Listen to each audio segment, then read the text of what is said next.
Welcome to MuniLand. Joining me is Greg Serbe, President of Municipal Asset Management at Lebenthal.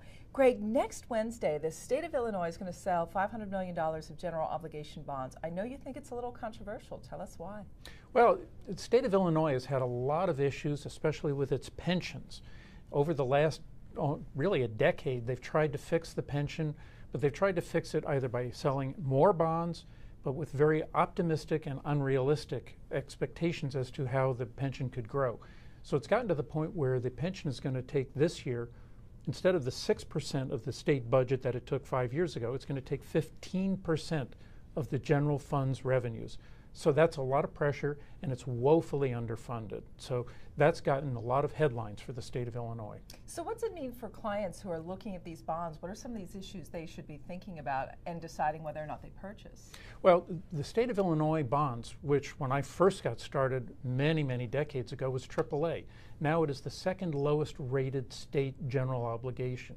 So the clients have to understand two things. Number one, they're going to get a lot of headlines about the dysfunction down there in Springfield and what the budget is and how much the pension is being funded. But on the other hand, the bigger picture they should keep in mind. Number one, it's a state. States cannot declare Chapter 9 bankruptcy. The codes just don't allow it. They're a sovereign. Number two, the state funds its debt service on a rolling 12-month basis going out. So every month they're appropriating, and it's the first lien on the state's revenues. So notwithstanding all their problems, they're going to be dollar good. And for those investors who have the ability to sort of wade through the headlines, they're going to be picking up a lot of additional yield over what the traditional AAA scale would give them at this point in time. And what's the competition next week? Will there be a lot of attention on the sale, or is the calendar fairly full? The calendar has more of the normal issues. This is going to be sort of a bellwether issue because it's competitive, and it's also one of these deals where they have the 2-minute warning, where you get to keep adjusting your bid within 2 minutes of when you put your bid in. So even though it might sell at 11, by the time the bids are finally finalized, it could be 11:15. So that's going to even make it a little more drama to the issuance of the bond. So it's going to be the bellwether next week. Illinois was the 6th biggest issuer of debt in the muni market last year, according to our data at Thomson Reuters. What should we think about this year and that state if we're starting off with a bang already in 2013? Well, think about this. Illinois, in terms of the state GDP, it's the 5th largest in the country. As a country, if Illinois stood on their own, separate from the rest of the world, they would be in the top 20 countries.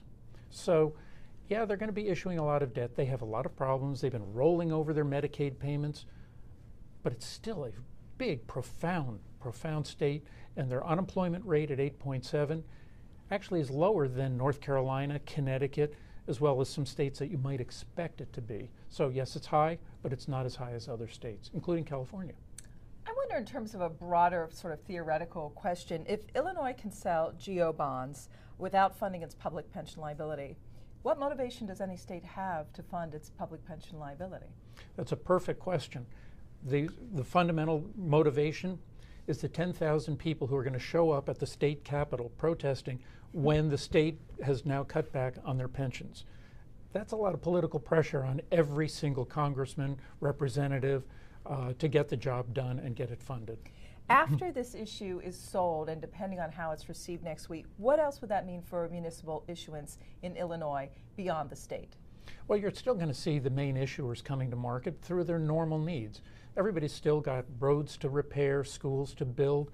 O'Hare's got more runways and things like that. The city of Chicago certainly is never going to run out of things that it can do to improve the lives of its citizenry. So you will continue to see issuance. And if the state can issue and do it well, that has to argue well for the rest of the state issuers to sort of, get the state out of the way and make investors feel a lot more comfortable. I want to leave Illinois for a moment to talk about another big story this past week, and that is what happened in Washington. Basically, we avert a government debt default. The can is kicked down the road a little bit more. Does what happened this week ease or create any concerns in the muni market? Well, it's a little of each. It's going to ease the concerns because the biggest concern was what's going to happen with tax exemption. And with the increase in the tax rates, well, that's good because a tax-free bond is now worth a little more. On the other hand, because we kicked the can down the road, we have another 3 months where all options are going to be on the table. Well, maybe they will come up with, maybe they won't come up with some sort of cap on the amount of tax-free interest that one can have. So stay tuned. It's a little of each. I wish I could give you just a clear-cut answer, but welcome to my world. Yeah, exactly. Greg Serbe of Leventhal, good to see you again. Thanks Great to so see much. you. Thank you.